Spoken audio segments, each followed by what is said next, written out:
শুক্রবার শেষ দিনে নিজেদের শক্তি প্রদর্শন করে শিলচরে মনোনয়নপত্র জমা দিলেন শাসক দল বিজেপির প্রার্থীরা।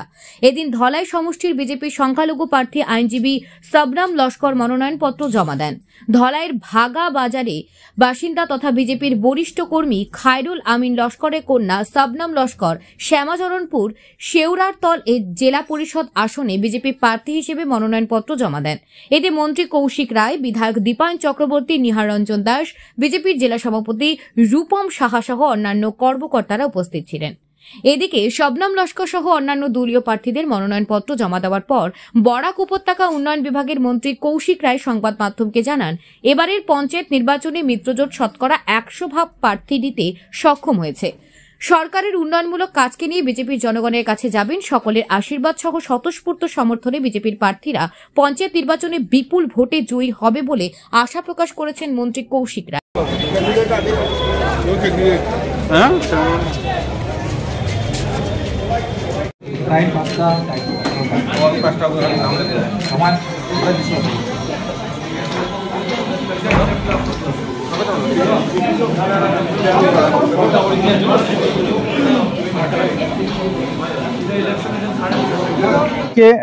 ভারতীয় জনতা পার্টি প্রার্থী জেলা পরিষদের প্রার্থীদেরকে নিয়ে আমরা এখানে আমাদের মনোনয়নপত্র জমা দিয়েছি। আমাদের জেলা সভাপতির নেতৃত্বে আমরা সমস্ত বিধায়ক দলের কার্যকর্তারা তাদেরকে নিয়ে আমরা মনোনয়নপত্র জমা দিয়েছি। 25টি জেলা পরিষদ আসনের মধ্যে 23টিতে আমরা আমাদের প্রার্থী মনোনয়ন ইতিমধ্যে জমা হয়েছে। 2টিতে আমরা আমাদের সহযোগী দল এজিপিকে আমরা দিয়েছি, তারা আজকে মনোনয়নপত্র জমা দেবেন। আর সঙ্গে সঙ্গে 162টি আঞ্চলিক পঞ্চায়েতের মধ্যে আমরা 150টিতে প্রতিদ্বন্দ্বিতা করছি। 12টিতে আমাদের সহযোগী অসম গণপরিষদ দল প্রার্থী দিয়েছে। আর আমরা সবাই দুই পার্টি মিলে আমরা কাছাড়ের জনগণের কাছে কাছাড়ের জনগণের যেভাবে ভারতীয় জনতা পার্টি এজিপির প্রতি যেভাবে উৎসাহ, যেভাবে মোদিজির প্রতি, যেভাবে ডক্টর হিমন্ত বিশ্ব শর্মার প্রতি মানুষের উৎসাহ, আমরা নিশ্চিতভাবে বলতে পারি যে এবার 100% প্রার্থী আমরা দিয়েছি আর 100% প্রার্থীরা ভারতীয় জনতা পার্টির পক্ষে জয় হয়ে আসবেন, আমরা নিশ্চিতভাবে বলতে পারি।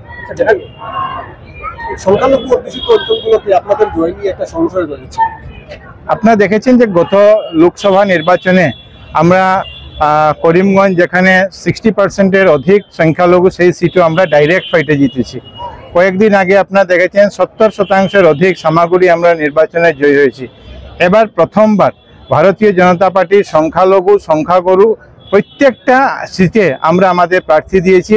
আর এরকম নয় যে যাকে তাকে ডেকে এনে আমরা প্রার্থী দিয়েছি, আমরা শিক্ষিত যুবক প্রার্থীদেরকে আমরা অগ্রাধিকার দিয়ে আমরা দিয়েছি। আপনারা জানেন যে দক্ষিণ ধলাইতে আমরা আমাদের দলের টিকিটে একজন মুসলিম মহিলাকে আমরা প্রার্থী করেছি, যিনি নিজে আইনজীবী, এক ভালো পরিবার থেকে, ভালো কার্যকর্তা ওনার পরিবার, সেই পরিবার থেকে আমরা দিয়েছি। এই জন্য সংখ্যালঘু যে আসনগুলি আছে আপনারা লক্ষ্য করবেন, এবার আমরা সেই সংখ্যালঘু আসনগুলো ভারতীয় জনতা পার্টি নিশ্চিতভাবে জয় হবে।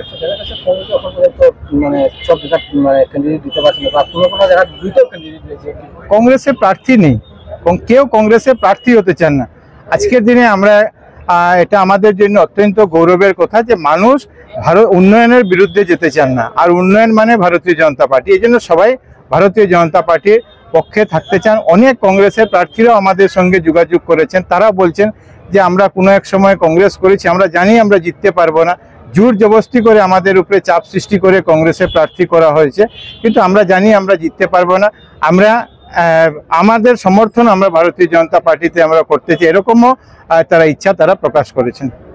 ভারতীয় জনতা পার্টি কাছাড় জেলার যতটা জেডপিসি সিট ছিল সব সিটেই আমরা আজকে মনোনয়ন দাখিল করা হয়েছে। আর আঞ্চলিক পঞ্চায়েতের দিক দিয়ে আমাদের ম্যাক্সিমাম আজকে আমাদের সমস্ত শেষ হয়ে যাবে। আর আপনারা দেখবেন এইবার যে পঞ্চায়েত নির্বাচনে আমাদের মাননীয় মন্ত্রী বলেছেন, সব কথা বলেছেন। আমি একটা কথা বলবো যে এইবারের নির্বাচন গ্রামের উন্নতির জন্য নির্বাচন। এইবারের নির্বাচন মুখ্যমন্ত্রী হিমন্ত বিশ্ব শর্মা মহাশয়ের যে উন্নয়ন, সেই উন্নয়ন যাতে কন্টিনিউ থাকে তার জন্য এই নির্বাচন।